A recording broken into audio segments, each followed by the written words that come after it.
पहले तैयारी किया जाता है। फिर उसके बाद बीज बोकर फिर उसमें खेती करा जाता है। तो उस प्रकार से खेती करने के पूर्व खेती का तैयारी के लिए हल उपयोग किया जाता है।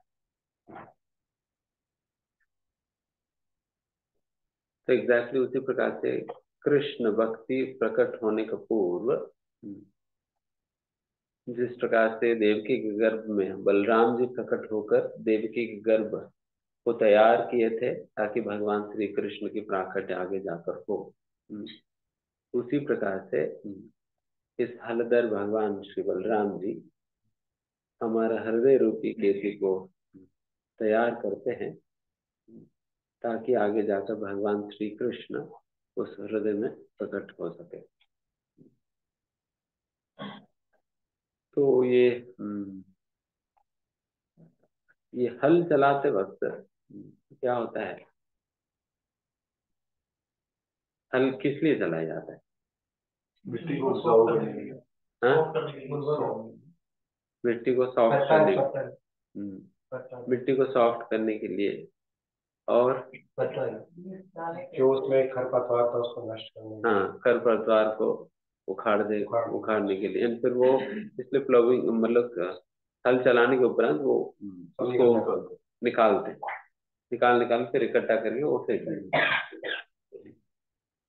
एंड जो अंदर मतलब जो ऊपर का मिट्टी कई बार वो इतना फर्टाइल नहीं होता है, तो प्लविंग करने पे वो नीचे वाला मिट्टी जो है ऊपर आ जाता है, जो कि आगे जाकर खेती के लिए अच्छा काम आता है। तो इस प्रकार से खरपतवार निकालने के लिए, मिट्टी को सॉफ्ट करने के लिए और साथ ही साथ जो अच्छा मिट्टी को ऊपर लाने के लिए, इस प्रकार से अनेक रूपों में ये हल चलाना काम आता है। एंड ये सारे चीजों के माध्यम से वो खेती को तैयार किया जा रहे हैं ताकि आगे जाकर बीज बोने पे इन पर कोई दिक्कत ना आए और फिर बहुत आसानी से वो उग सके, इन पर खेती वेती हो सके। उसी प्रकार से ही जब सही में भगवान श्री कृष्ण के प्रति भक्ति या भगवान श्री कृष्ण स्वयं का ही प्रकट होने के पूर्व जब तक आदि गुरु बलराम जी का प्राकट्य वहां पर न हो तो फिर आगे जाकर भगवान श्री कृष्ण तो प्रकट नहीं होने वाले हैं। इसलिए सबसे पहला गुरु के प्रति प्रेम प्रकट होता है। वैष्णव के प्रति, गुरु के प्रति प्रेम प्रकट होता है। फिर उसके उपरांत भगवान के प्रति प्रेम इत्यादि इत्यादि होता है। तो गुरु और वैष्णव के प्रति प्रेम तो मतलब ये है कि बलराम जी की प्राकट्य, तो गुरु बलराम जी का ही तो प्रतिनिधि, बलराम जी आदि गुरु है। एंड उस बलराम जी का प्रतिनिधि है गुरु। एक प्रकार से राधा रानी के प्रतिनिधि होते हैं, एक प्रकार से बलराम जी के प्रतिनिधि होते हैं। एंड वैसा बलराम जी का प्रतिनिधि होकर जो गुरु है, फिर वैसा गुरु के प्रति जब प्रेम प्रकट होता है फिर उसके उपरांत ही वो प्रेम धीमे धीमे भगवान की ओर वो ट्रांसफर होता है। तो इसलिए जो लोग फिर गुरु से और वैष्णव से प्रेम नहीं करता है, देन वो तो कृष्ण प्रेम तो भूल ही जाओ। बिकॉज लोगों को लगता है कि अरे इनसे अगर हमारा मन मुटाव भी है तो चल जाएगी, सीधा हम कृष्ण मतलब हमें तो अल्टीमेटली कृष्ण प्रेम इससे तो मतलब है, तो माला कर लेंगे,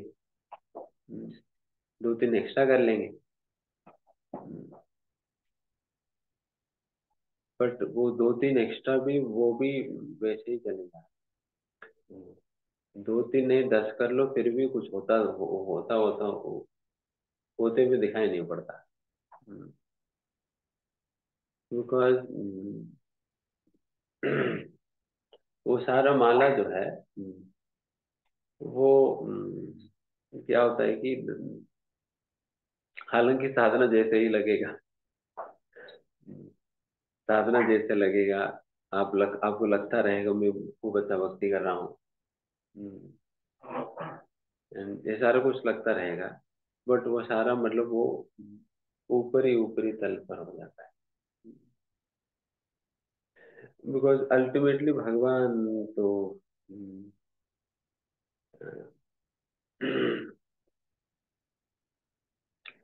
भगवान Krishna reciprocates with the quality of our heart.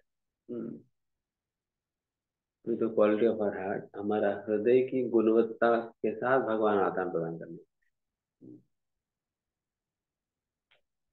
तो इसलिए फिर वैसा हृदय में जहाँ पर वैष्णव के लिए, गुरु के लिए तान ना हो या प्रेम ना हो, फिर वैसा भक्तों की साधना में कोई भावना ही नहीं आती। मतलब वो होता रहता है, बट वो उसके अंतर्गत कोई फीलिंग्स नहीं होता है, कोई इमोशंस नहीं है, कोई डिवोशनल एटीट्यूड नहीं है। तो ये सारा कुछ मिसिंग होता है, बिकॉज जो एक्चुअली जो शुरुआत मतलब जो असलियत में जिसको विकसित करना था, उसको बाईपास करके वो सीधा कृष्ण को ही पकड़ने का प्रयास कर रहा है। कृष्ण को ही पकड़ने का प्रयास कर रहे हैं। तो वो तो नहीं हो पाई।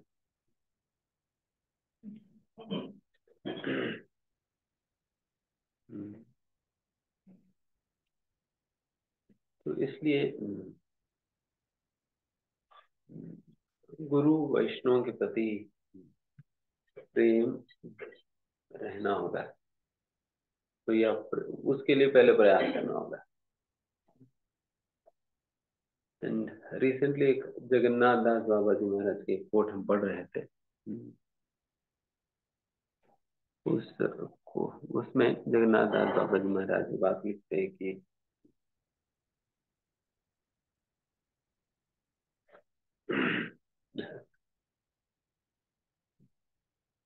तुम इतना माला कर रहे हो, इतना माला का क्या फायदा। जैसे मतलब कई बार लोग अपना माला की संख्या बढ़ा देते हैं। तो उसमें बाबा जी महाराज पूछ रहे हैं कि इतना संख्या में माला करने की क्या फायदा होगा। इस प्रकार से कपटपूर्ण नाम लेने की बजाय तुम सच्चाई के साथ वैष्णव की सेवा करो। ऑनेस्टली सर्व द वैष्णव।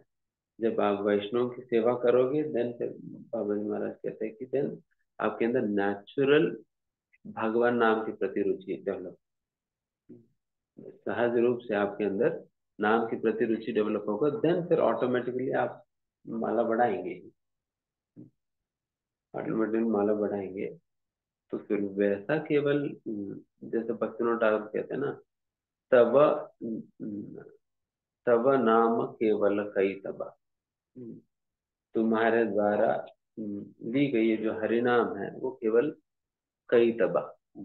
कई तब मतलब चीटिंग, केवल धोखाबाजी है। तो सही में हरि नाम नहीं होता है, देन फिर वैसे ही लेने पे क्या होता है ना, फिर वो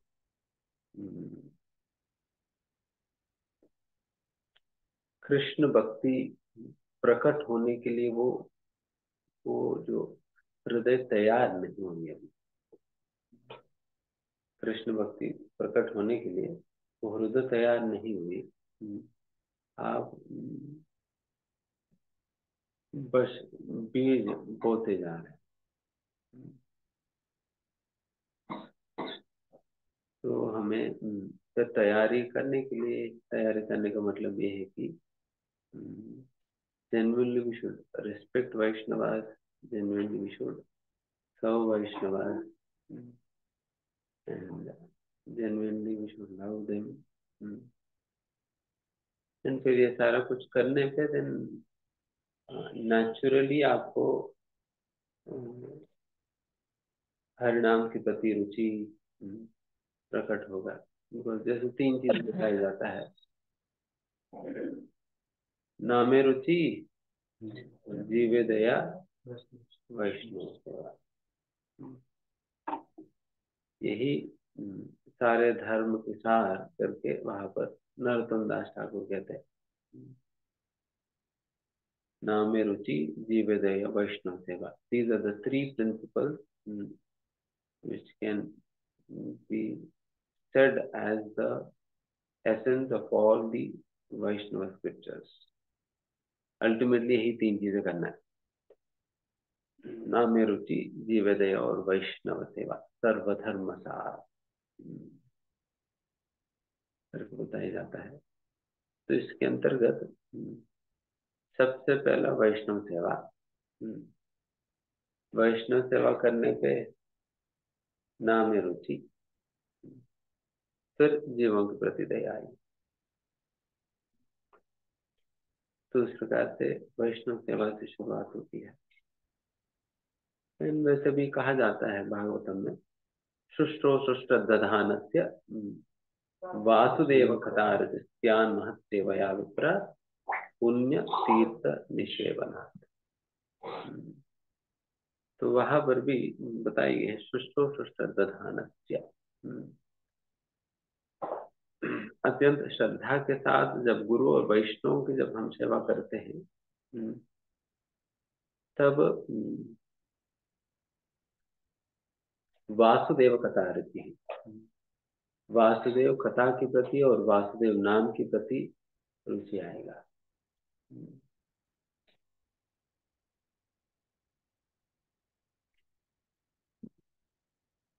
तभी प्रश्न उठता है, गुरु जी फिर वैष्णव सेवा कैसे करे, क्या करे? वैष्णव सेवा कैसे करे, क्या करना चाहिए?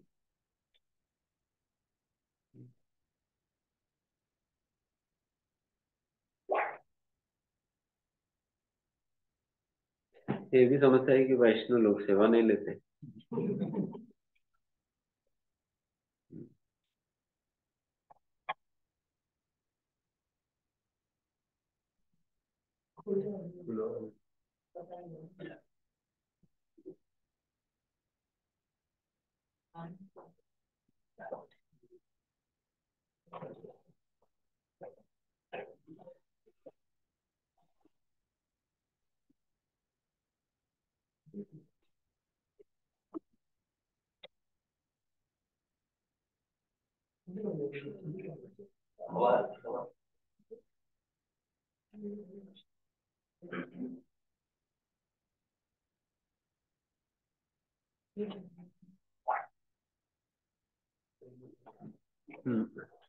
क्या होता है वैष्णव सेवा? तो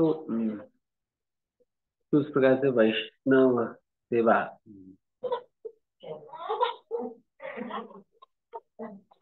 एक बार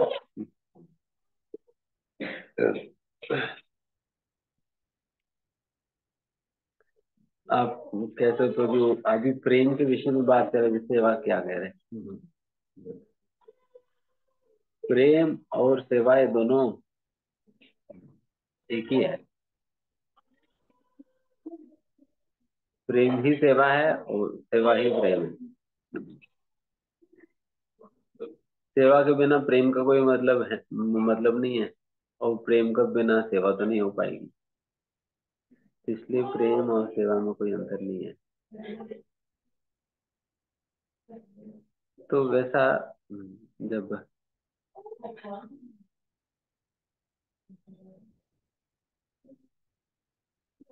इसलिए वैष्णवों की सेवा करने का मतलब यही हुआ कि वैष्णव से हम प्रेम कर रहे हैं, तभी हम सेवा कर रहे हैं।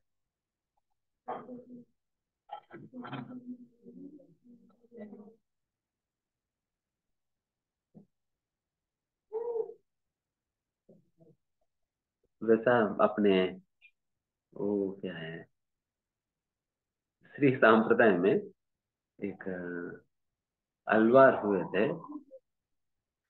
उनका नाम है तिरुमंगी अलवार है, याद नहीं आ रहा, तिरुमंगी अलवार है।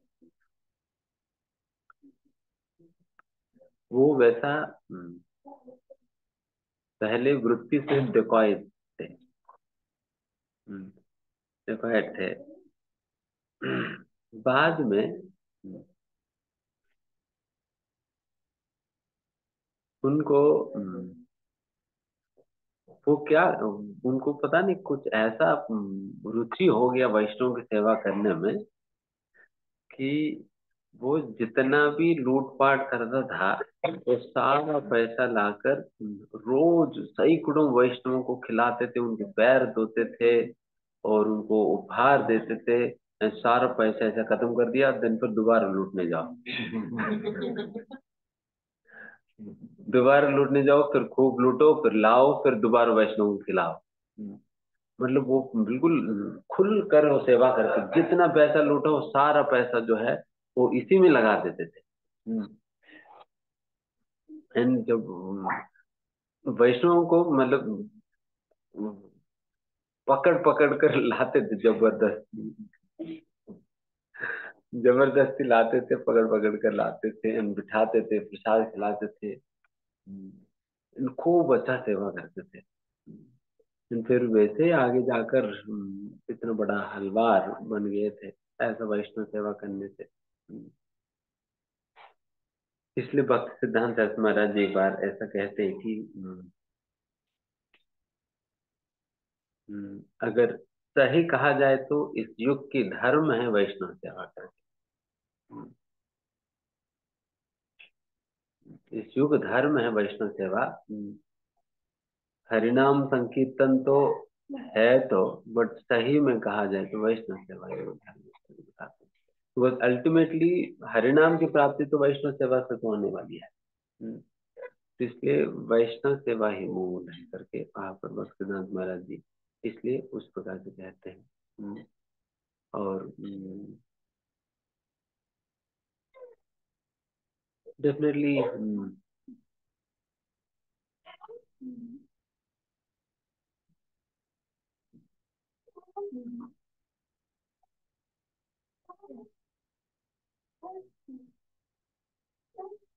वैष्णव को सेवा करना भी मुश्किल है।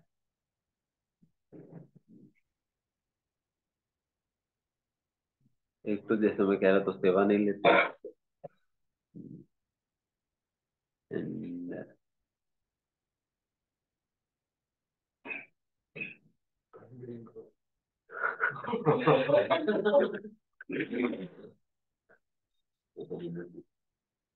हमें भी ग्रेटर नोएडा आए हुए हैं तो हमारे सामने कुछ वैसे ही बात बैठे हुए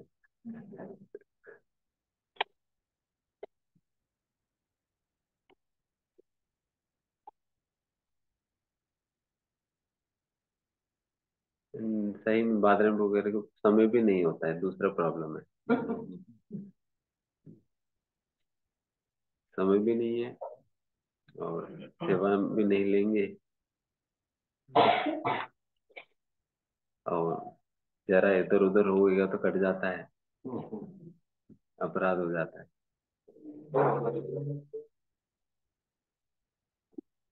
तो इसलिए थोड़ा सा खतरनाक तो है, बट फिर भी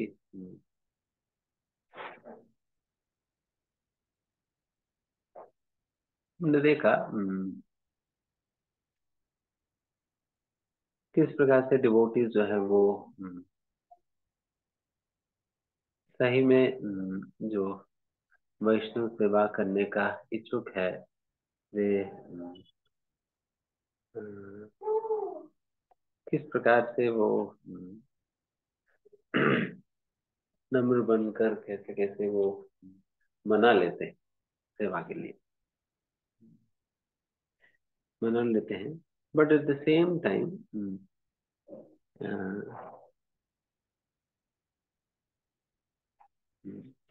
एट द सेम टाइम उसके अंतर्गत भी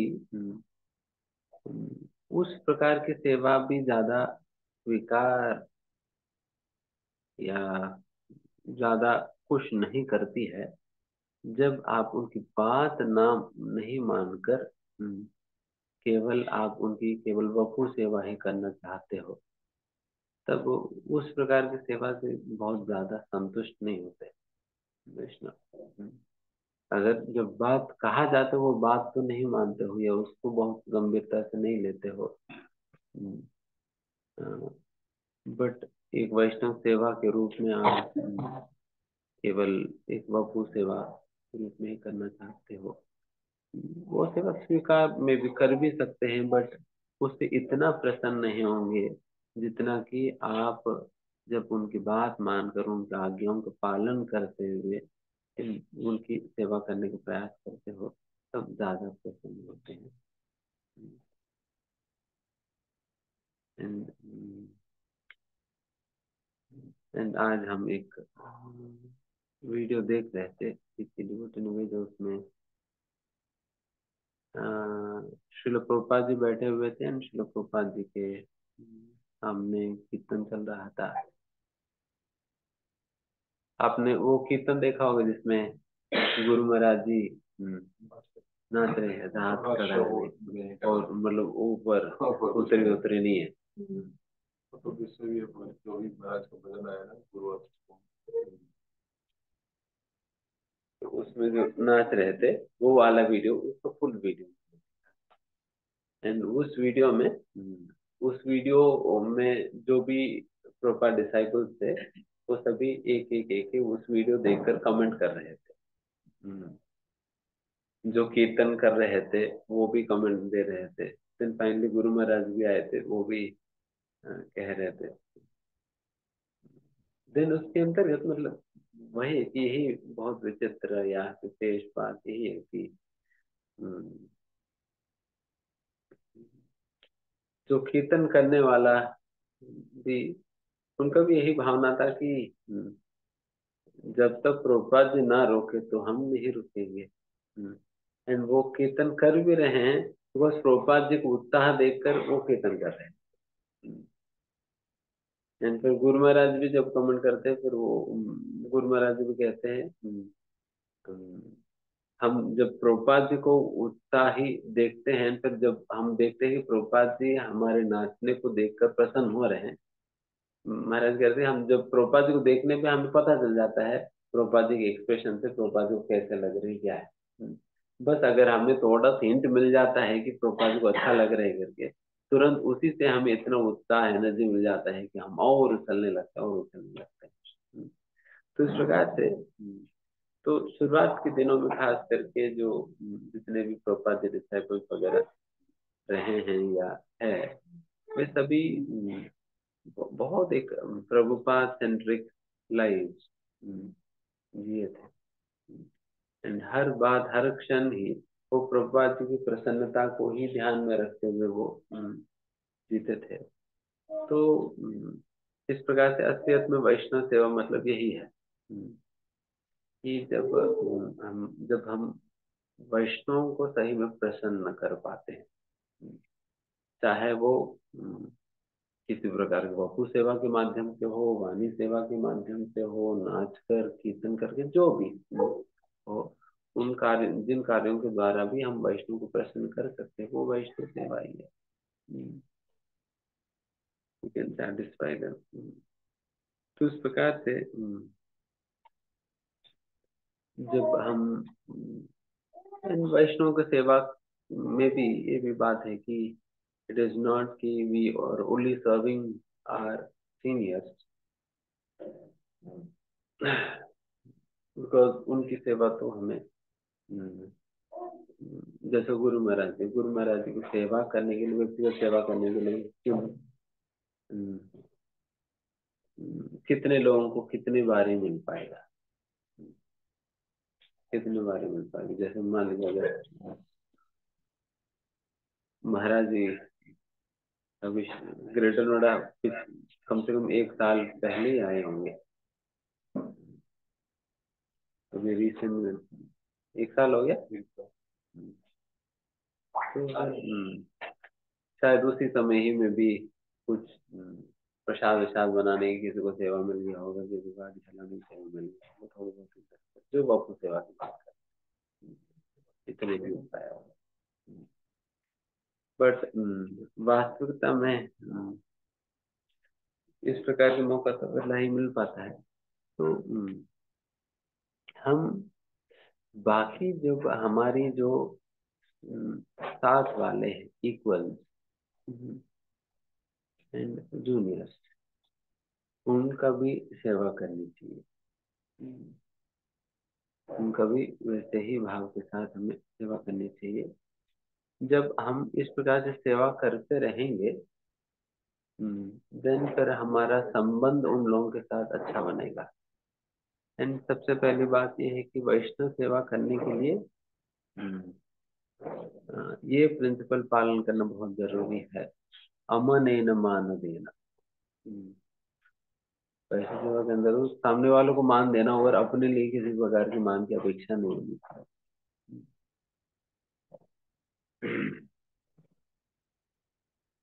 मान पाने की इच्छा का मतलब है लैक ऑफ ह्यूमिलिटी।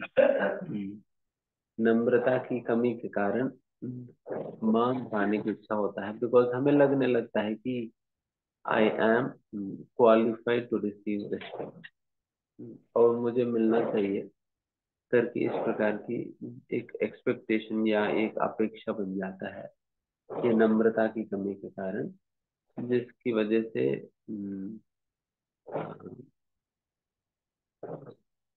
से जो है लोग मान की अपेक्षा करने लगते हैं। इसलिए प्रभुपाद जी ह्यूमिलिटी का डेफिनेशन भगवत गीता के अंतर्गत प्रकार से देते हैं। प्रभुपाद जी कहते हैं कि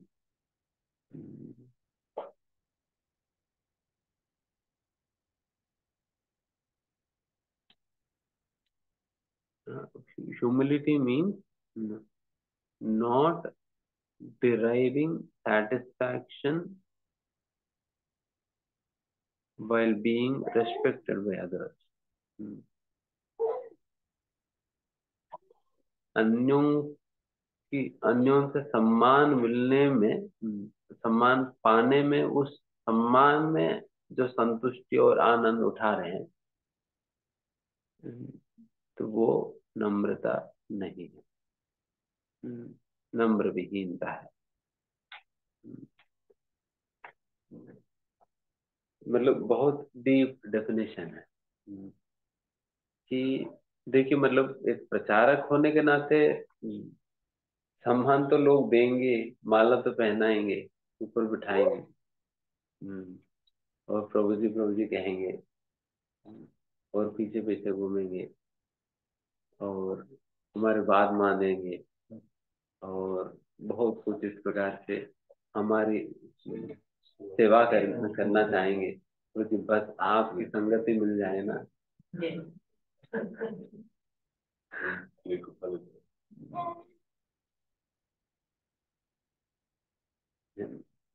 प्लेट उठाकर धोएंगे।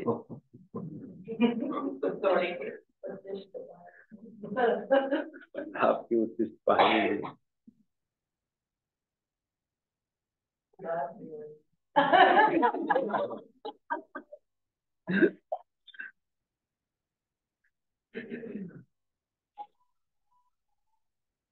जब इतना कुछ करने लगते हैं कोई, अगर इन चीजों को पाने में हमें आनंद मिलता है, तब बहुत दिक्कत है। बिकॉज इन चीजों को पाने में अगर आपको आनंद मिल रहा है ना, देन इन चीजों को पाने की इच्छा बढ़ जाएगी। देन आप एक्सपेक्ट करते रहेंगे। अगर कहीं मतलब सामने से कोई माला लेकर आ रहे हैं, फिर लगता रहेगा ये मेरे गले में आएगा, ये किसी और के गले में जाएगा, ये मेरे गले में आने वाला है क्या? तो दिमाग में कड़कता रहेगा हर बार। अगर मान लीजिए कोई प्रसाद बांट रहा है, अभी देखते हैं पहले कहाँ से शुरू करेगा। ये मेरे से शुरू करेगी या कहीं और से शुरू करेगा? तो in every aspect of life we will start, हमारा दिमाग का चलना उस प्रकार से चलने लग जाता है, उस प्रकार से चलने लग जाता है। इसलिए जब हमें ये चीजें मिलते वक्त, जब हमें आनंद आनंद हमें लग रहे हैं, सेटिस्फैक्शन लग रहे हैं, उसी समय एंटीना खड़ा हो जाना चाहिए कि बहुत गर्म हो रहा है। अगर आपको आनंद मिल रहा है तो इसका मतलब you are not qualified for that, तो बेटर स्टॉप इट। तो इसका मतलब आप क्वालिफाइड नहीं हो उन चीजों को पाने के लिए। अगर वो चीज मिलने में आपको आनंद मिल रहा है, सेटिस्फैक्शन मिल रहा है, that means you are not qualified.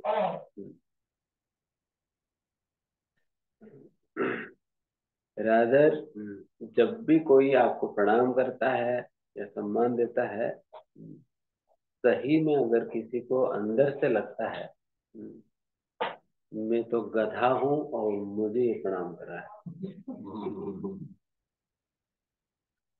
ये लगना चाहिए अंदर से।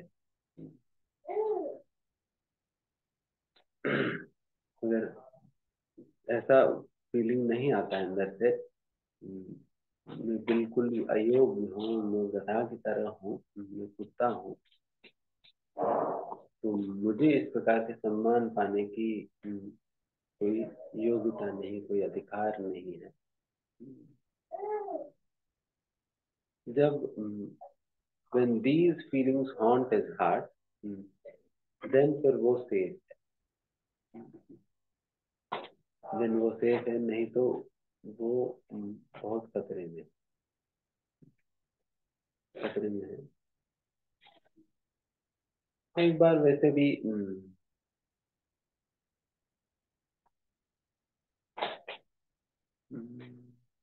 कौन है, राधा कौन सा महाराज जी याद नहीं आ रहा।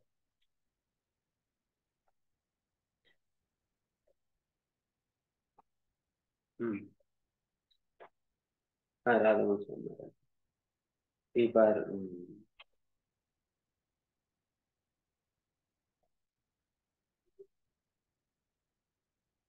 उनके शिष्य, आप लोग जानते ही हैं, पर गौर कृष्ण महाराज जी, जो यहाँ भी आया करते थे ट्रेनिंग में। गौर कृष्ण महाराज जी का उस समय नया नया ही संन्यास दीक्षा हुआ है।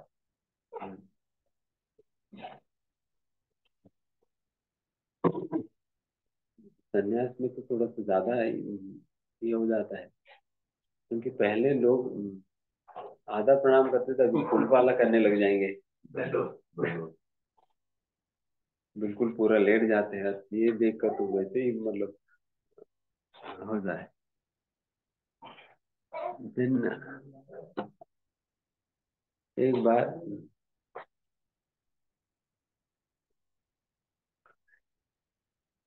जब महाराज जी जब नया नया सन्यासी बने थे, उनसे सभी लोग प्रणाम कर रहे थे,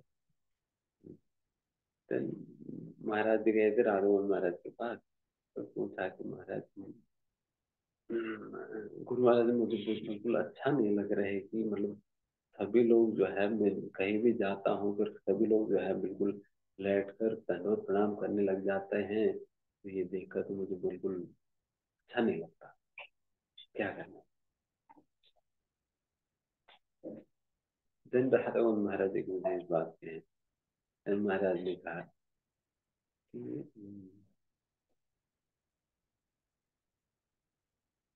इसमें अच्छा लगने और अच्छा नहीं लगने की क्या बात है। हम्म,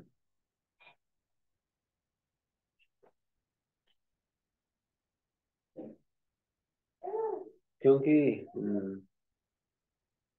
ये जो भी प्रणाम कर रहे हैं ना, ये सारे प्रणाम गुरु परंपरा को है, ये सारा प्रणाम परंपरा को है। और तुम अपने ऊपर क्यों ले रहे हैं? तो फिर ये कहते हैं महाराज जी का दिमाग खुल गया, अरे ये फिर उसमें अच्छा लगने बुरा लगने की बात ही नहीं रहा। फिर जब प्रणाम परंपरा को जा रही, या हम माध्यम बने हैं या ज्यादा ज्यादा, फिर अदर सारे प्रणाम तो परंपरा को जाता है। एंड दिस इज, ये भी एक नेचुरल फीलिंग होनी चाहिए जब भी किसी प्रकार के सम्मान या कोई प्रणाम करता है कुछ भी।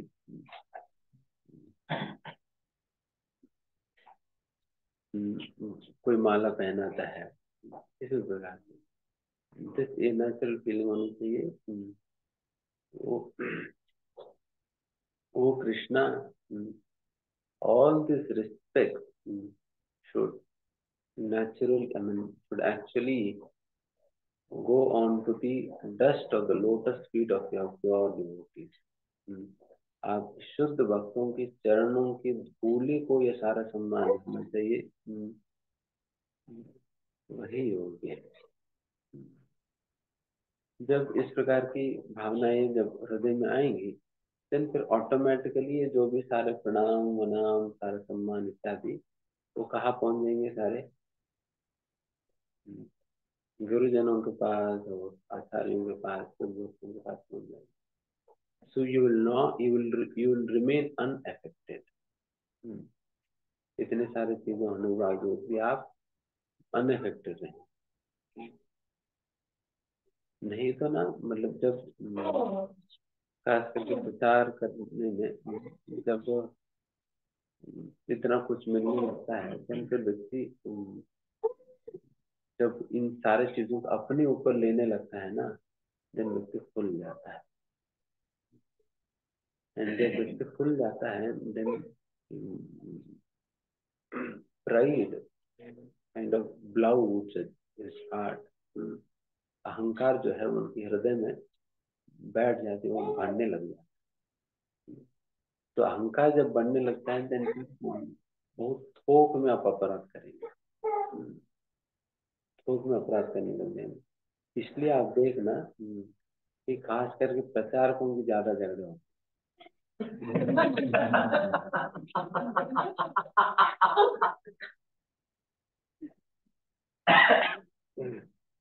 स्पेशल स्पेशल पीपल है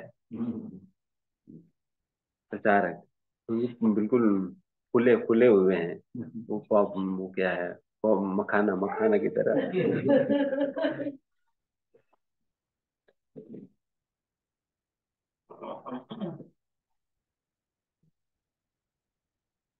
तो तो वो बिकॉज क्या है कि फिर अहंकार है। थोड़ा भी इधर उधर बात कोई कर देते तो फिर कड़कने लग जाता है। अरे इतने लोग मेरे प्रणाम करे, तुम क्या है ऐसे बातें करते हो? ऐसा लगने लग जाता है। तो इसलिए ये बहुत डेंजरस हो जाता है। इसलिए जो जेन्युइन फीलिंग्स है, अगर ये फीलिंग्स अगर नहीं आ रहे तो देन फिर वो डेंजरस पोजीशन में है। देन बेहतर है हम सतर्क होकर फिर इन सब चीजों को बचें। अगर नहीं होता ना, फिर आप देखिए हमारे गुरुजनों को वगैरह इतना सम्मान, इतना आदर, इतना सब कुछ मिलता है, बट इतने सारे मिलने के बाद वो लोग अपने कॉन्शियसनेस को कैसे मेंटेन कर पाएंगे ना, अगर इन चीजों को वो एज इट इज परंपरा को ट्रांसफर नहीं करते, एज इट इज परंपरा को ट्रांसफर नहीं करते, देन फिर वो अपना कॉन्शियसनेस को मेंटेन नहीं कर पाएंगे, बिकॉज बहुत फुल जाएंगे। एंड फुल जाएंगे तो बहुत अपराध होने लगेंगे। तो इस प्रकार से होता है। एंड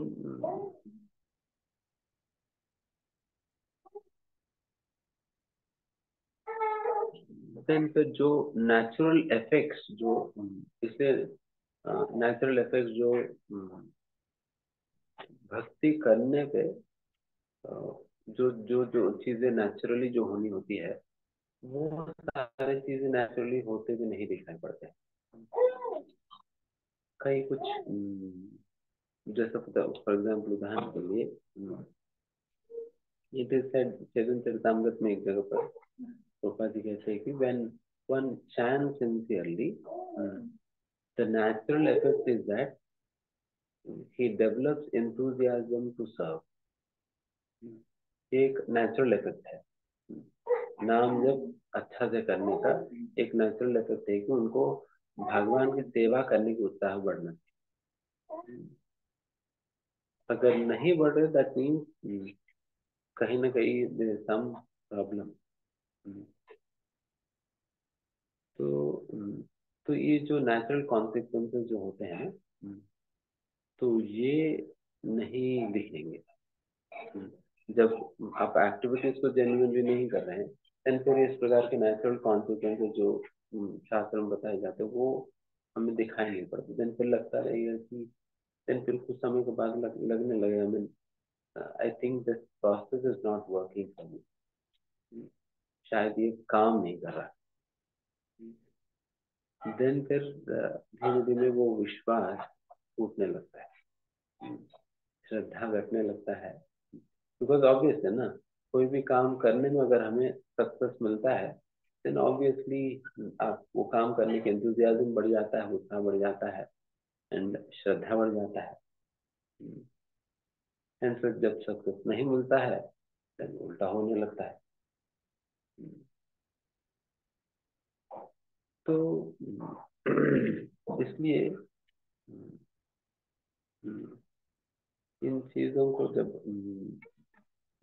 जब ये चीजें जब हमें मिलता है, तब हम इस प्रकार से अगर हम इस कॉन्शियसनेस के साथ इन चीजों को फेस करें, then one will be saved.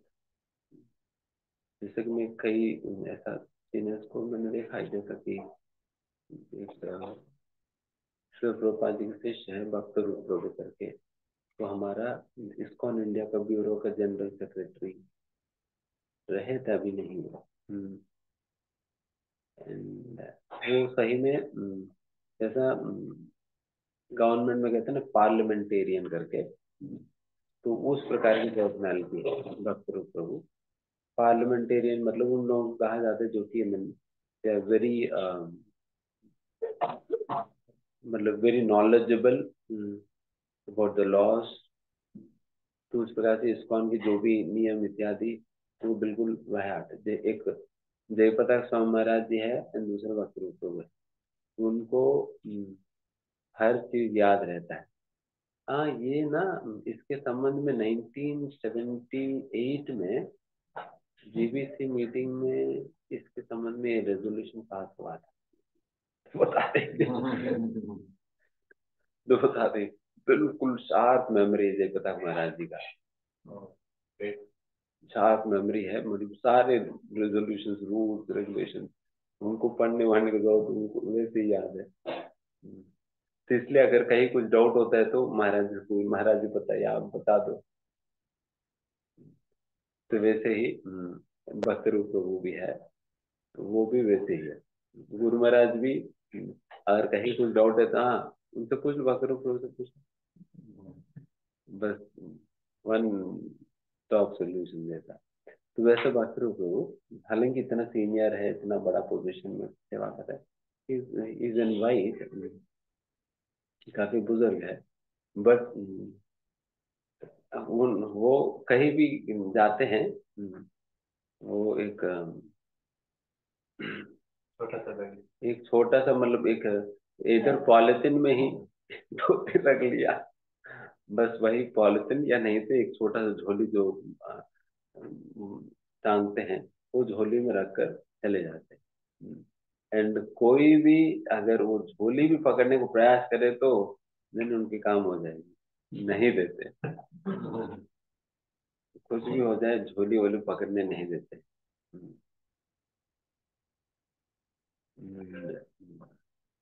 कहीं भी अगर ले प्रसाद के लिए कहीं इधर उधर भी, वो लाइन में खड़े होकर ही प्रसाद लें, वो सामने जाएंगे ही नहीं। तो इस प्रकार से because these people they are very conscious about all of these principles.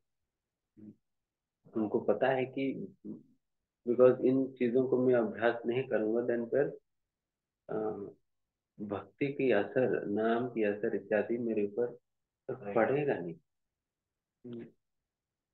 पड़ेगा नहीं, देन फिर दिक्कत हो जाएगी। तो इसलिए वो लोग, बिकॉज जिनको ये सारे बातें पता है, देन फिर वो लोग बहुत सचेत होने लग जाते हैं इन सारे बातों को लेकर। बिकॉज यही वैसा तो ये जो सम्मान पाने की जो इच्छा है, हालांकि जब हमने इस्कॉन में आया तब तो इस प्रकार की कोई इच्छा था नहीं ना। हम इस्कॉन में तो माला करने आए थे। हम इस्कॉन माला करने आए थे ना, बट वो भूल ही जाते हैं लोग, भूल जाते हैं। फिर पता ही नहीं चलता है कब वो ये सारा दिमाग कब गुम गया, पता ही नहीं चलता। कुछ सालों के बाद जब इस प्रकार की चीजें कई प्रवचन वचन में सुना, तब जाकर देखा जाए तो मैं तो ये सोचा ही नहीं, तो मैं आए तो माला ही तो करने था ना, तभी मैं क्या कर रहा हूँ, कहाँ भाग रहा हूँ। तो फिर वो भूल जाते हैं लोग, ट्रांसग्रेस हो जाते हैं पूरा। तो उसमें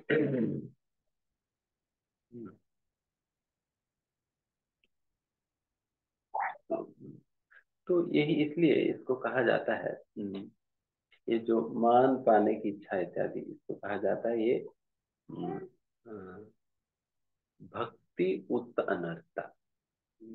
भक्ति उत्त अनर्था वैसा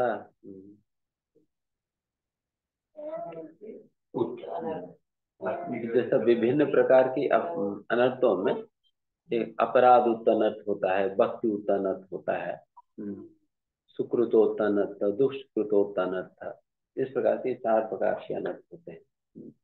सुकृतोत्तनर्थ, दुष्कृतोत्तनर्थ, अपराध उत्तनर्थ और भक्ति उत्तनर्थ।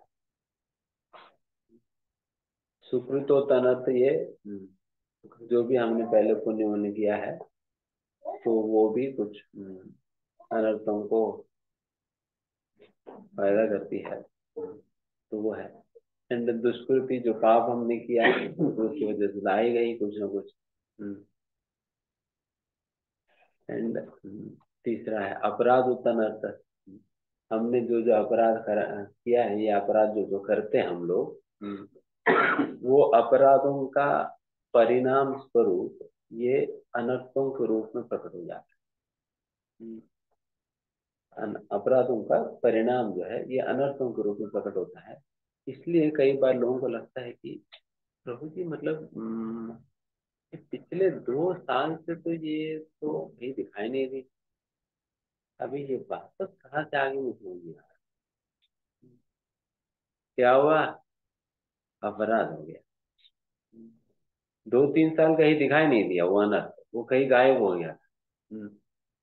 बट अभी 3 साल के बाद पता नहीं कहाँ से, कौन से आसमान से टूट पड़ा पता नहीं, बट आ गया सामने। ये इसलिए आया है, फिर वो अपराध की वजह से आ गया।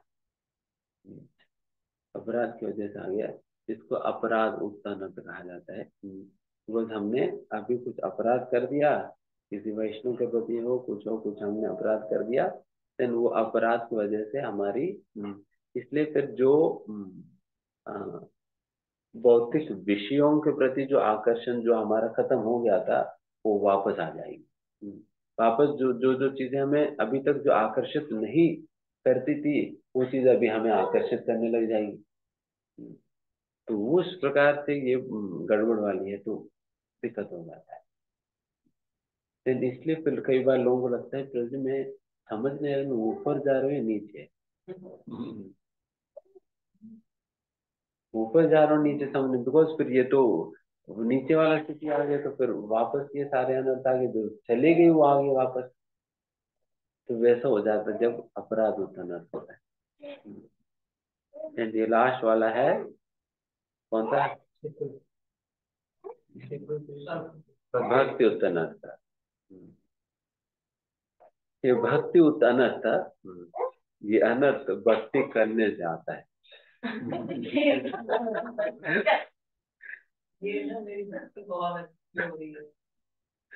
ये भक्ति करने से अनर्थ आता है। ये भक्ति करने के पहले ये अनर्थ कहीं था ही नहीं। भक्ति करने से पहले ये अनर्थ इतना कुछ होता नहीं है, बट भक्ति करते करते करते जो है ये आता जाता है। भक्ति करने पे आता है, इसलिए भक्ति उत्ता अनर्थ, भक्ति से उत्पन्न होता है, इसलिए भक्ति उत्ता अनर्थ कहा जाता है इसको। ये भक्ति उत्ता अनर्थ ये 3 रूपों में प्रकट होता है, पूजा, लाभ और प्रतिष्ठा। ये पूजा लाभ और प्रतिष्ठा के रूप में ये भक्ति उत्तर अनर्थ प्रकट होता है। क्योंकि जब भक्ति में हम नहीं आए थे, तब तो हमें अपने गले में कुत्ता भी नहीं पूछता था।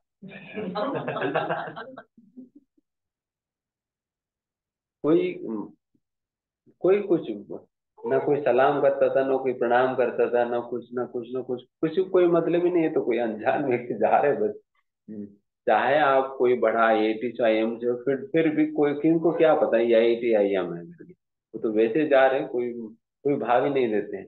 कई बार तो गार्ड लोग भी सलाम वलाम करना बंद कर देते हैं। कुछ होता नहीं है। बट भक्ति में आने के बाद जब शुरुआत में तो हमें लगता है कि सभी शुद्ध भक्त है, हम निकृष्ट, हम नीच जीव है, सभी शुद्ध भक्त है, एंड लगता है कि सभी के चरणों में तो गिर जाए, सभी के चरणों पे गिर जाए। तो उस प्रकार से लगने लगता है। then फिर सभी को इतना सम्मान देते हैं, फिर मतलब ऐसा, मतलब सभी लोग ऐसे ही देखता है कि मतलब सभी, मतलब अभी जस्ट जस्ट वैकुंठ, अभी जस्ट एरोप्लेन उतरे हैं,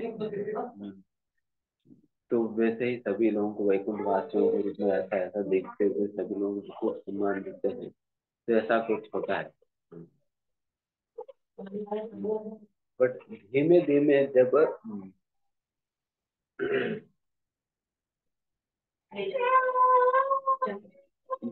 वो लोग हमें सम्मान देने लगते हैं, जब वो लोग हमें सम्मान देने लगते हैं, इन पर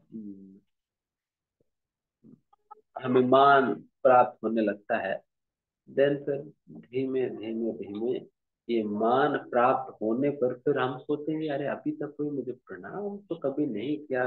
हमारा वो हमारा कंपनी में बाहर जो खड़ा होता है वो गार्ड भी सही से मुझे प्रणाम नहीं करता था, यहाँ पर तो इतने बड़े बड़े लोग मुझे प्रणाम कर रहे हैं। तो वो प्रणाम हम एंजॉय करने लगते हैं, कि उसमें सेटिस्फैक्शन लेने लगते हैं, एंजॉय करने लगते हैं, अच्छा लगने लगता है। ये अच्छा लगने वाला ना, यही सबसे खराब फीलिंग है, यही सब कुछ गंदगी कर देती है। ये जो अच्छा लगने वाली जो बात है, तो उसकी वजह से क्या होता है कि जो भी हमें अच्छा लगता है वो हम और चाहिए हमें, देन फिर उसको पाने की इच्छा और बढ़ जाती है, उसको पाने की इच्छा बढ़ जाता है। एंड पाने की इच्छा बढ़ जाने पे देन फिर क्या हुआ, पूजा लाभ प्रतिष्ठा की इच्छा बढ़ते गई। देन फिर धीमे धीमे देन फिर व्यक्ति सेवाएं भी इसी उद्देश्य के साथ करने लगेगा कि ताकि मुझे ज्यादा से ज्यादा पूजा मिले, ज्यादा से ज्यादा लाभ मिले, ज्यादा से ज्यादा प्रतिष्ठा मिले, प्रतिष्ठा मिले। तो इस प्रकार से होता रहेगा। मतलब प्रतिष्ठा मतलब डिस्टिंक्शन है, डिस्टिंक्शन है, हमेशा एक डिस्टिंक्ट होने की इच्छा रहता है। अगर मान लीजिए मैराथन हो रहा है, मैराथन हुआ, इन सभी लोगों का अवार्ड डिस्ट्रीब्यूशन हो रहे हैं,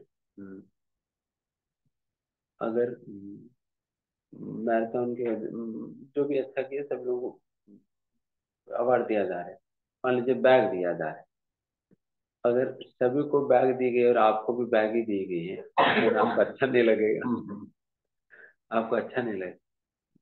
अरे कुछ तो अच्छा, कुछ तो अलग मिले। सभी को बैग मिले, मुझे सूट कैसे मिल गया।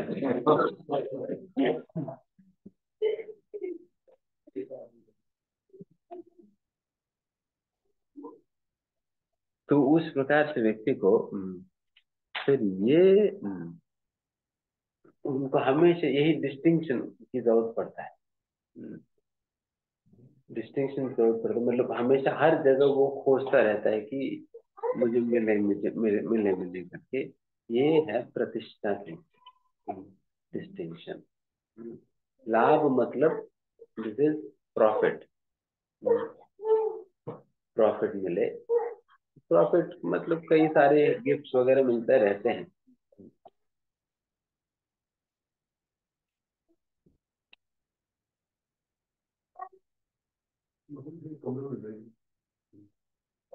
कई सारे गिफ्ट मिलते रहते हैं।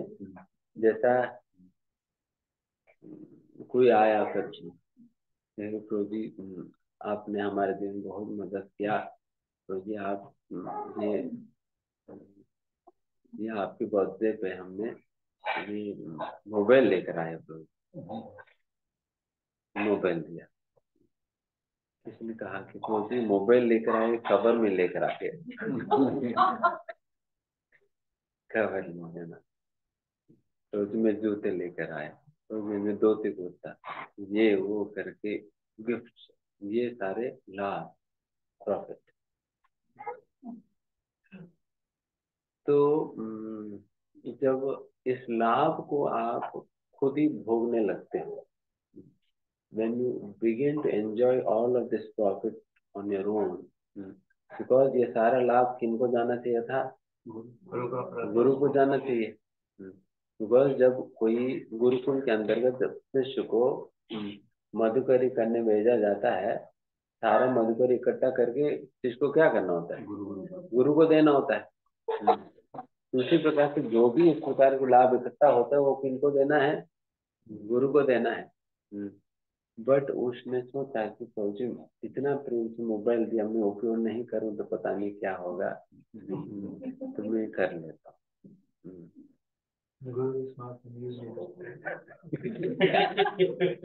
गुरु स्मार्ट नहीं है, स्मार्टफोन हम कर ले। हम भी तो गुरु का सेवा में तो करेंगे, हम कहाँ अपना कुछ करेंगे। क्योंकि जब प्रचार करने लगते हैं तो ये सारा कुछ मिलने लग जाता है। तो ये सारा लाभ होता है। इस लाभ को अगर गुरु को देता नहीं है, then he can not digest, वो सारा अपच कर देता है। अपच हो जाता है, वो पचा नहीं पाता है, देन फिर वो अनर्थ बन जाता है। तो इसलिए उस प्रकार, इसलिए जो भी हमें प्राप्त होता है तो गुरु को देंगे, बिकॉज उसको पचाने की है नहीं सामर्थ्य हमारे अंदर, उसको पचा नहीं सकते हैं, तो हम गुरु को देते हैं। यहाँ पर तो गुरु को देना मतलब मंदिर के अधिकारी को देना। जो दक्षिणा मिलता है कहीं जाने पर, कहीं जाने पर दक्षिणा मिलता है, तो वो दक्षिणा अगर कोई सीधा उपयोग करने लगे, देन उनकी बैंड बन जाएगी। उनकी बैंड बन जाएगी अगर दक्षिणा सीधा उपयोग करने लगे, बिकॉज वो दक्षिणा वैसे दक्षिणा ही नहीं, दक्षिणा के साथ वो अपना कर्म उठाकर दे रहे हैं। आपको लग रही तो लिफाफा है, लिफाफा में वो लिफाफा में पैसा के साथ साथ उनकी कर्म भी है। आप सीधा अपने पास रख लेंगे, देन फिर वो उसे पचा नहीं पाओगे। आप पैसा खर्च कर देंगे बट कर्म क्या खर्च कर पाएंगे, तो भोगना पड़ेगा। बहुत दिक्कत हो जाता है। तो इसलिए इन चीजों का हम गुरु को अर्पित कर देते हैं। गुरु को अर्पित करने के माध्यम से ये लाभ से हम बच सकते हैं, लाभ से हम बच सकते हैं।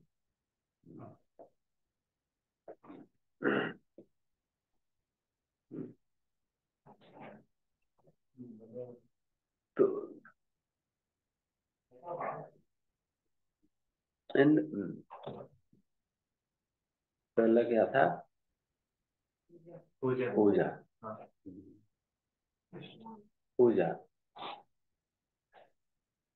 पूजा बहुत प्राप्त होता है। पूजा मतलब क्या है? सम्मान, रेस्पेक्ट, वर्शिप। तो पूजा लाभ प्रतिष्ठा मतलब क्या हुआ फिर? Worship, profit, distinction. Worship, profit and distinction. पूजा मतलब वर्शिप है। और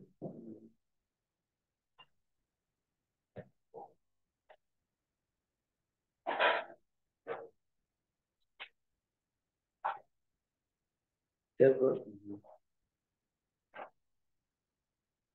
वर्शिप या सम्मान जब हम मिलने लगता है ना, देन बहुत एनवी बढ़ जाता है। एनवी बढ़ जाता है कैसे कि जब हमारे बगल वाले को हमसे ज्यादा सम्मान मिलेगा, देन हमें खड़कने लगता है, तो ईर्ष्या आ जाता है। यहाँ तक भी जब ये एनवी बढ़ जाता है, ये ईर्ष्या बढ़ जाती है, पूजा पाने की इच्छा जब बढ़ जाता है,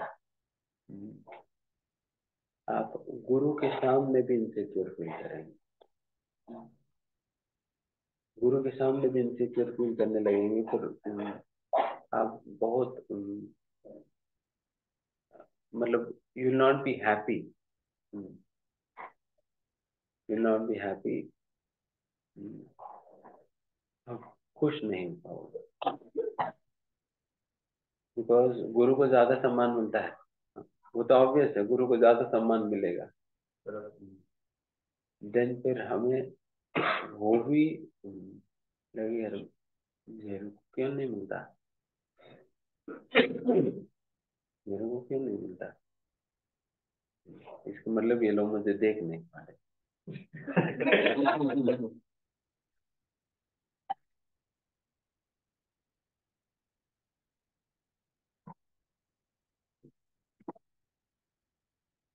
तो फिर वहां पर भी दिक्कत आने लगता है।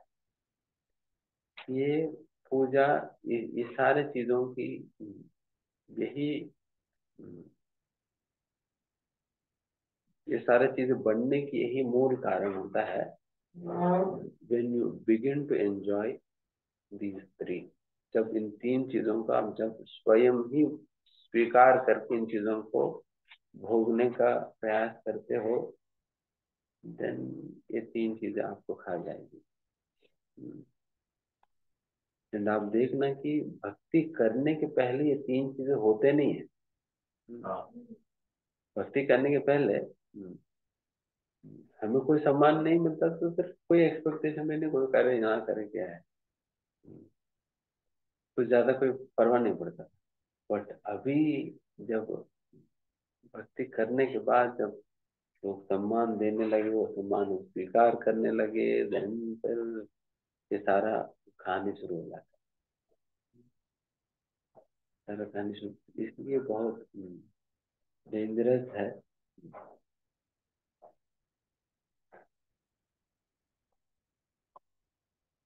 इस प्रकार से इन चीजों को एंजॉय करना, इसलिए भक्ति गुप्त अनर्थ है।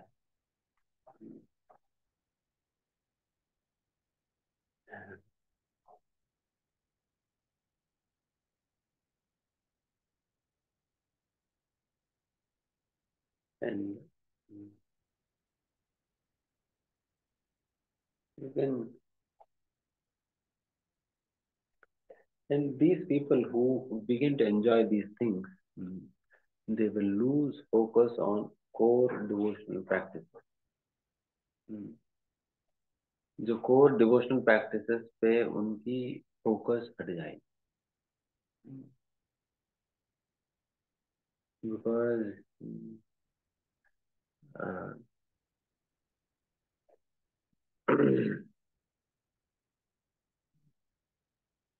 कोई माला करने पे मेडल तो नहीं देने वाले तुम्हें।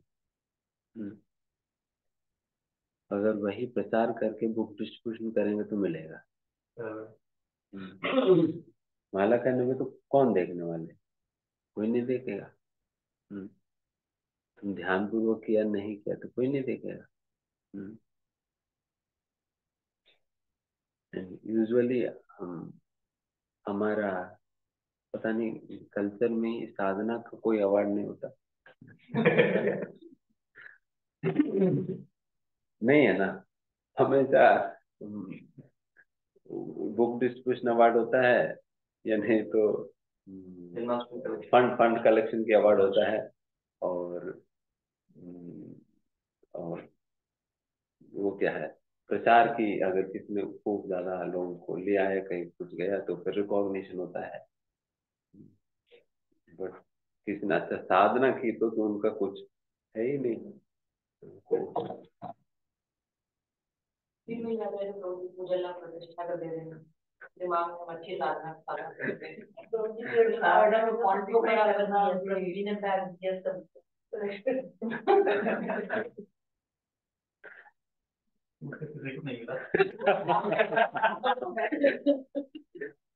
बनी मनी तो आगे थोड़ा कुछ होना चाहिए।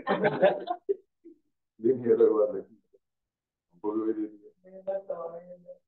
एक भी दिक्कत हम कहाँ लेते हैं तो साधना का ही लेते हैं, वो सेवा का तो सेवा का भी लेते हैं। जैसे नाम करना जो सभी तो हालांकि दीक्षा लेते वक्त हम प्रतिज्ञा तो अग्नि के सामने तो हम अपना साधना की विधियों के ही लेते हैं। माला करना होता साधना की विधियों का लेते हैं। बट गुरु जब माला पकड़ाते वक्त डेफिनेटली ये पूछते हैं कि तुम इस्कॉन के लिए क्या सेवा करो। फॉर्म भी जब आता है उसमें लिखते हैं ना तो फिर वहां पर सेवा का कमिटमेंट लेते हैं। बट वही है कि जो लोग इन चीजों में पढ़ते हैं, देन फिर वो केवल कई बार फिर वो साधना को इग्नोर कर देते हैं और सेवा में ही पड़ जाते हैं। सेवा में पड़ जाते हैं बिकॉज सेवा से रिकॉग्निशन मिलेगा, सेवा से नाम मिलेगा, सेवा से पूजा लाभ प्रतिष्ठा इत्यादि मिलेंगे। बट साधना से बहुत ज्यादा कोई पहचान रिकॉग्निशन इत्यादि नहीं मिलते हैं। साधना सेकेंडरी हो जाता है, सेवा फर्स्ट प्रायोरिटी हो जाती है। ये यज्ञ में काम लेते हैं इसमें ये इसके माला विचार में पालन छोड़ के बाकी और कौन सा सेवा का काम लेते हैं? बस यही लगता यही है ना, माला और चाय। तो उस प्रकार से फिर वो इग्नोर करने लगता है। उस प्रकार से व्यक्ति वो फोकस लूज कर जाता है। तो इसलिए हमें अपने आप को हमेशा हमारा फोकस को रीअलाइन करना होता है। एंड हमें अब हमेशा अपने भक्ति की नपाई जो है हमें करनी चाहिए, नाम जप से करनी चाहिए। नाम जप से करना होगा कि वो एक थर्मोमीटर है। थर्मोमीटर है कि तुम्हारी भक्ति कैसे चल रही है वो बताएगी। तुम्हारी कॉन्शियसनेस क्या है, नाम जप बताएगी। तो तो फिर वो नाम जप जब इन चीजों में पड़ेगा, पढ़ कर रह जाएगा, दिन फिर उनकी नाम जप वगैरह वो गड़बड़ हो जाती, गड़बड़ हो जाता है। दिन फिर वो कुछ इन चीजों को भाव नहीं देगा। तो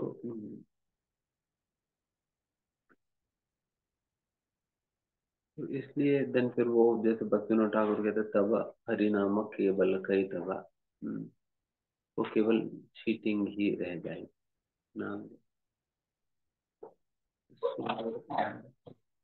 इसलिए हमें इन चीजों पे जो भक्ति कोर प्रैक्टिसेस पे हमें ध्यान देनी चाहिए।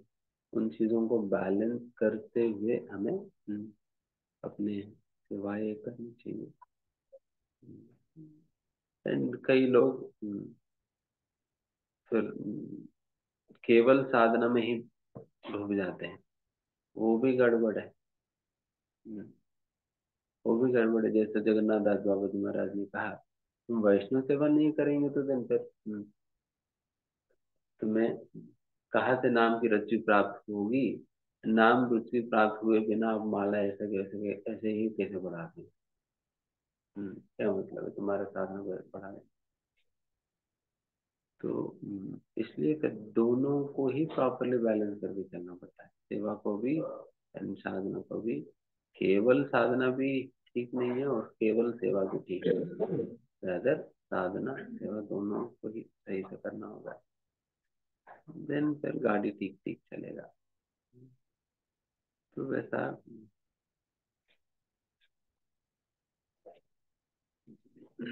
धन पर ये पूजा लाभ प्रतिष्ठा से व्यक्ति बच सकता है। बट ये भी तो बात है कि अगर व्यक्ति पर्याप्त वैष्णव सेवा नहीं करता है, केवल साधना भी करता है, तब भी पूजा लाभ प्रतिष्ठा बढ़ सकता है। क्योंकि किसी के अंदर अहंकार आ सकता है ना, अरे मैं तो रोज 64 माला कर रहा हूँ, तुमसे तो 16 ही नहीं हो पाता है, तुमसे 16 ही नहीं हो पाता है, मैं 64 कर रहा हूँ जो को। तो फिर तो फिर ऐसा भावना बनने लगता है। See, as soon as you feel that you deserve respect for anything in your life, then फिर उस चीज के लिए आप योग्य नहीं है। अगर 64 माला करने पे आपको लगता है आप सम्मान के योग्य बन गए, तो इसका मतलब 64 माला योग्य नहीं है। योग्य नहीं, उस प्रकार से। तो दैट इज वाई ये बहुत डेंजरस फीलिंग इसको पहचाना कि आई डिजर्व रिस्पेक्ट। इसलिए महाप्रभु ने कहा कि अमानेना, अमानेना, किसी भी प्रकार की मान की अपेक्षा नहीं होनी चाहिए।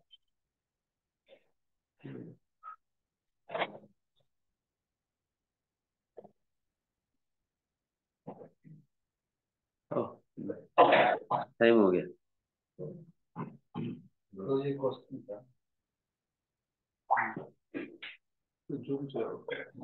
जैसे कि आप बोले थे कि नाम में जो रुचि बढ़ेगा, जो वैष्णव की सेवा और कपट का दूर होने से, तो वैष्णव की सेवा करना जो मन में जो इच्छा है या कपट दूर तब होगा जब हमारा अज्ञानता दूर,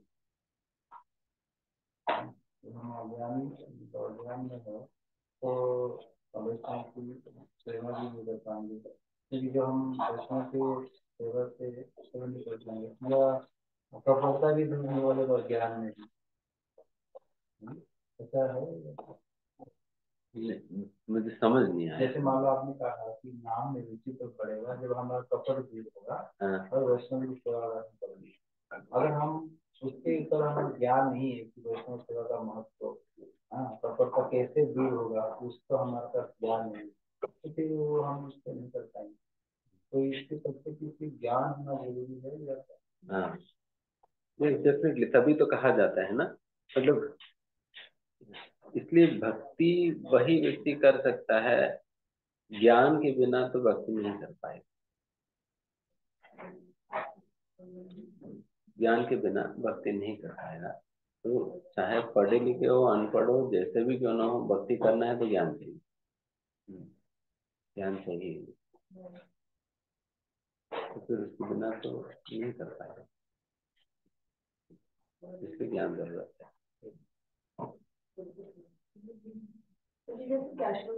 अभी रिसेंटली एक प्रोग्राम है जिसमें आपने बोला ना, उन्होंने क्या कि गिरिराज गुरु को लेके जाना, उनको तो दिया कैश से, फिर वो सबको लिफाफा देने लगी। मैं नहीं पता था उसमें कितना है, तो मैंने इनकी तरफ इशारा किया तो उन्होंने सारे लिफाफे मेरा अपना उठा के उसको गिरिराज गुरु को दी।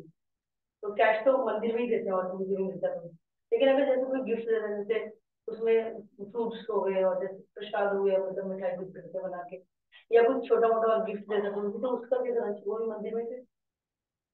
अच्छा, कोई प्रसाद वसाद देता है? हाँ, या जैसे कुछ कपड़ा हो गया, साड़ी साड़ी कपड़े या कुछ ऐसे दे रहा है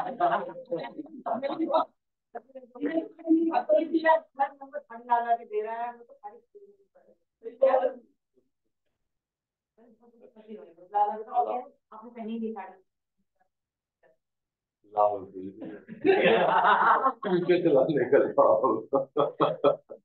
माताओं को साड़ी मिले जा रहे हैं,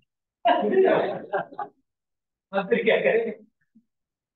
मंदिर को दे नहीं सकते, करेंगे या फिर मंदिर जाओ। लेकिन तो मुझे वो है कि भक्ति में मतलब गिफ्ट एक्सचेंज करने की, तो जैसे मतलब मुझे कोई देता है तो मैं उसके बदले में दूसरे तरीके से दे दूंगा। ब्राह्मण लोग गिफ्ट लेता है रास्ते में घर आते थे, आपने देखो वो सब बांध दिए थे, घर आते थे खाली रहता था। डेफिनेटली ये भी वैसा, ये प्रीति लक्षणम है। ददाति प्रतिगृह्णाति भोंगते बोधयते। उपहार देना, उपहार स्वीकार करना और प्रसाद स्वीकार करना और प्रसाद खिलाना, ये सारा, ये भी प्रीति लक्षणम है जो रूप गोस्वामी कहते हैं भक्तों के समाज के अंतर्गत करनी चाहिए करके। उस प्रकार की उस प्रकार से हमें कई बार हम उपहार स्वीकार भी करते हैं एंड प्रसाद भी स्वीकार करते हैं, एंड वैसे प्रसाद खिलाते भी हैं, उपहार देना भी चाहिए, देना भी चाहिए। एंड इसके अंतर्गत हमें देखना होगा कि एक तो लक्ष्मी जब दिया जा रहे, बेस्ट है वो लक्ष्मी हम सबमिट कर दे मंदिर में। एंड दूसरा, जब कोई वैल्यूएबल गिफ्ट्स है, जो ज्यादा वैल्यूएबल गिफ्ट है, उन चीजों को भी हम मंदिर में दे दें rather than, बट अगर कोई सिंपल चीजें हैं देन उन चीजों को हम अपने पास, मतलब we can keep it and we can also time, मतलब समय आने पर उनको भी हम कुछ उपहार दे सकते। इससे क्या होता है कि उपहार लेने देने से आपकी आपस में एक प्रीति संबंध, वो प्रीति संबंध एक प्रेम और संबंध बनने लगता है। इस प्रकार से करने के लिए रूप गोस्वामी ने कहा हुआ है। तो इसलिए हमें बिल्कुल भी ऐसा नहीं करनी चाहिए। हमारे प्रभु जी ने कहा कि वो पूजन, वो लाभ नहीं लेना है, ये सारा आप अपने पास रख लो, मुझे मत देना करके अगर कहेंगे देन फिर वो सारा, वो कभी प्रीति लक्षण बढ़ेगा ही नहीं, संबंध नहीं बढ़ेगा। तो रादर हमें कभी कभी लेना होता है, but at the same time केवल लेना ही नहीं सीखना है, देना भी आना है। लेना, लेन देन होना चाहिए। जैसा मतलब बहुत ज्यादा कैलकुलेटिव भी होने की जरूरत नहीं है। जैसे उदाहरण के लिए हमारे घर पे मेरे बचपन में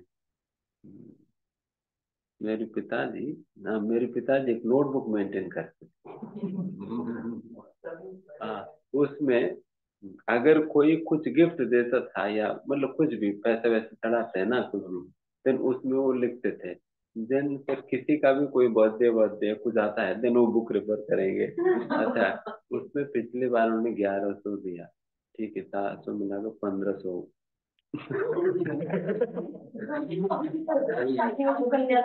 400 मिलाकर 1500 कर देते। तो वैसे वैसे करते थे, ठीक है, वो भी एक याद रखने के लिए, बट बहुत ज्यादा ही कैलकुलेटिव होने की जरूरत नहीं। इन चीजों को थोड़ा सा कॉन्शियसली हमें रहना होगा। शादी वादी है तो क्या करेंगे, शादी तो जैसे मैंने एक पिक्चर में सुना था कि जैसे ब्राह्मण लोग होते हैं ना, जो उनको सारा गिफ्ट सारा मिलता है और सोना वोना भी मिलता है, जब वो रास्ते में कलेक्ट करते हुए जाते हैं, जब घर तक पहुंचते हैं उसको रास्ते में दे ही देते हैं, और घर तक आने के बाद उनके पास पहले का हाँ, वैसे ही बहुत सारा सोना मिलता है, लेकिन जब घर आते हैं उनके वो खाली हो जाता है। ये भी मतलब यही सही बात है कि ऐसा नहीं कि जितना साड़ी दिया सारा साड़ी हमें ही पहनना है।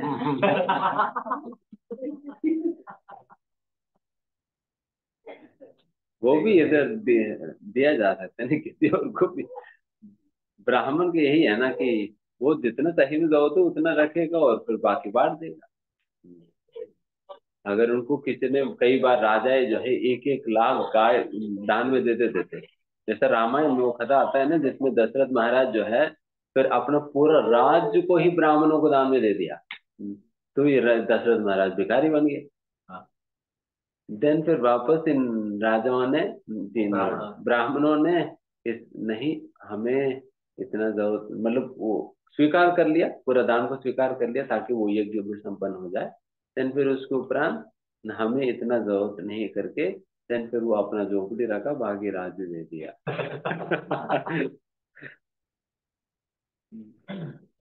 तो ऐसा।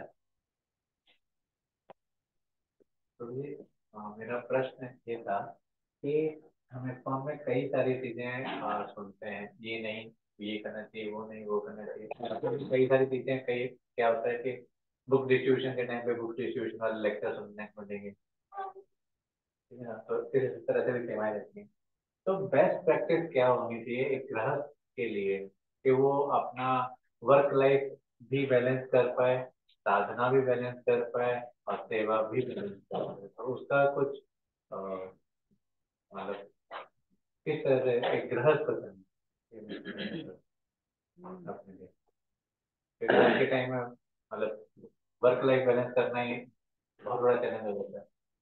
फिर उसमें आप बता रहे हैं कि साधना भी बैलेंस करनी है और सेवा भी बैलेंस करनी है। लेकिन डेफिनेटली गृहस्थ आश्रम के अंतर्गत फिर इन सारे चीजों को बैलेंस करना होता है। वर्क लाइफ को, साधना को, सेवा को बैलेंस करना होता है। एंड फिर अपना स्वास्थ्य, हम्म, स्वास्थ्य को, साधना को, सेवा को, और work life and family life, इतने सारे फैक्टर्स हैं गृह जीवन के अंतर्गत। तो जब इतने सारे चीजों को जब बैलेंस लेकर चलने का प्रयास करते हैं तो कहीं ना कहीं बैलेंस टूटता है, तो फिर दिक्कत होता है। तो इसलिए ये डेफिनेटली इतना आसान तो नहीं है सारा चीजों को प्रॉपर बिल्कुल ढंग से बैलेंस करते हुए चल पाना। हम्म, चल पाना जो भी बेस्ट संभव है वो करने का प्रयास करते हैं। वैसे भी रिकमेंड किया जाता है। एक सेमिनार हमने अटेंड किया ILS में, मायपुर में। वहां पर सेमिनार का टाइटल ही था खिचड़ी। खिचड़ी खाओ स्वस्थ रहो। तो उसके अंतर्गत वो प्रभु जी यही समझा रहे थे कि किस प्रकार से डेफिनेटली जब बुक मैराथन में पुस्तक वितरण करने में खूब जोर दिया जाता है और कार्तिक में खूब साधना करने की जोर दिया जाता है। एंड कोई रीडिंग वाला व्यक्ति रीडिंग करने के लिए ज्यादा जोर देता है, हियरिंग वाला हियरिंग पे जोर देता है, जप जप वाला जप पे जोर देता है। तो फिर करे क्या, फिर जप करे, रीडिंग करे, हियरिंग करे, पुस्तक वितरण करे। हम्म, कोई कहते हैं कि अरे पहले स्वास्थ्य को संभालो, स्वास्थ्य बिगड़ गया तो दिन सब कुछ बिगड़ जाए। फिर लाइट आता है कि नहीं स्वास्थ्य को भी संभालो, कल मैं मॉर्निंग वॉक पे जाऊंगा। तो उस प्रकार से जब इतने सारे फैक्टर्स आता है दिन, जब भी जो प्रवचन सुनता है वो उसमें बह जाता है। अभी जस्ट चैंटिंग वाला सुना, देन फिर कल से 64 किया एंड पुस्तक वितरण में जाना बंद कर दिया। क्यों नहीं गया, वो सोशल माना गया। तो उस प्रकार से होने लगता है। तो इसमें वो प्रोजेक्ट बता रहे थे कि इसमें हमें इन सारा चीजों को मिक्स खाना पड़ेगा। खिचड़ी, थोड़ा सब्जी, थोड़ा दाल, थोड़ा चावल, थोड़ा तेल, थोड़ा नमक, थोड़ा तड़का, तो सारा कुछ मिलाकर खिचड़ी बनाओ। क्योंकि हम बीमार हैं, बीमार में क्या, बीमार में क्या खाते, खिचड़ी खाना चाहिए, खिचड़ी खाओ। तो एक्स्ट्रा प्रभु जी हम जैसे नमक दाल चावल का जो क्वांटिटी है वो बहुत अलग अलग है, तो उसको हम कैसे मेंटेन करें, किस हिसाब से?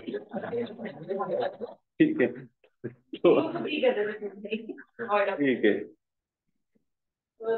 ठीक है। हरे कृष्ण, यहाँ समाप्त कर। थोड़ा सा ऑफलाइन ऑनलाइन थोड़ा हाइब्रिड वाला कभी नहीं सोचती, बट फिर भी चलिए। हरे कृष्ण, धन्यवाद। हरे कृष्णा दंडोत्तम, तुम लोग किसी सुदान चैतन्य प्रभु का एक बार हरे कृष्णा मंत्र बोल के धन्यवाद देंगे। हरे कृष्णा कृष्णा कृष्णा हरे हरे, हरे राम राम राम हरे हरे। कृपा सिंधु वैष्णव